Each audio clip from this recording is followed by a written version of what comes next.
সপ্তম অধ্যায় জ্ঞানবিজ্ঞান যুগ। শ্রী ভগবান উবাচ মজ্জাসক্ত মনা পার্থযুগং যজন্মদাশ্রয় অসংশয়ং সমগ্র মাং যথাজ্ঞ শোষিতেচ্ছুন।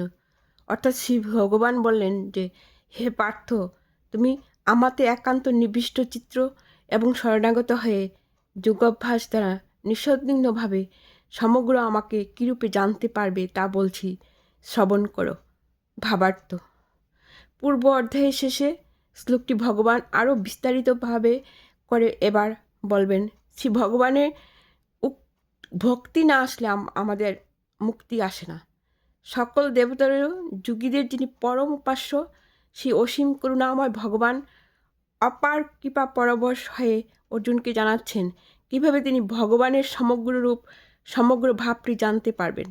অর্জুন এটি জানতে ইচ্ছুক ছিলেন, কিন্তু জানতে চাওয়ার আগেই ভগবান কৃপাপূর্বক তা জানাচ্ছেন। যুক্ততম যুগীর কথা যা আগে বলা হয়েছে সেটি বিস্তারিতভাবে ভগবান এখানে জানাবেন। যত রকম উপায় আছে, যে সকল পরিত্যাগ করা ভগবানের স্মরণ নিয়ে যুগে যুক্ত হতে পারলে তবেই পরম তত্ত্বের পূর্ণ জ্ঞান প্রাপ্ত হয়।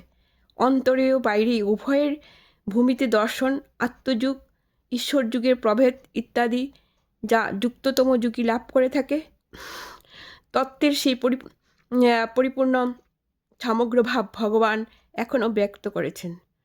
এখানে তত্ত্বের সেই পরিপূর্ণ সমগ্র জ্ঞান ভগবান এখানে ব্যক্ত করেছেন। উৎপত্তি ও বিনাশশীল বস্তুতে যার আকর্ষণ দূর হয়েছে, ইহলোক পরলোক স্বর্গসুখ প্রভৃতিতে যার বিন্দুমাত্র আসক্তি নাই, ভগবানের যিনি শরণাগত, বিশ্ব ব্রহ্মাণ্ডের যাবতীয় বস্তুতে যিনি উদাসীন এবং একমাত্র শ্রী ভগবানের নিবিষ্ট চিত্ত, তিনি মজ্জাসক্তা মনা হয়ে থাকেন। শ্রী ভগবানে চিত্ত নিবিষ্ট করার দুটি উপায় আছে। প্রথমটি হলো ভগবানে আসক্তি এবং দ্বিতীয়টি হলো ভগবানের তে আশ্রয়। সংসার আসক্তি বন্ধন আনে। ভগবানে আসক্তি পূর্ণতা প্রাপ্তি করে।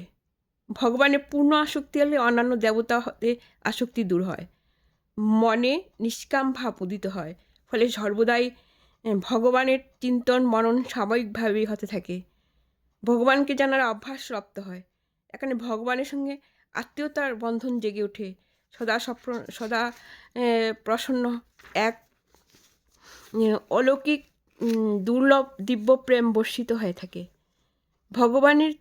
ভগবানের চিত্ত নিবিষ্ট করতে হলে সংসার সহ সকল আশ্রয় পরিত্যাগ ও একমাত্র ভগবানের আশ্রয় গ্রহণ করতে হয়।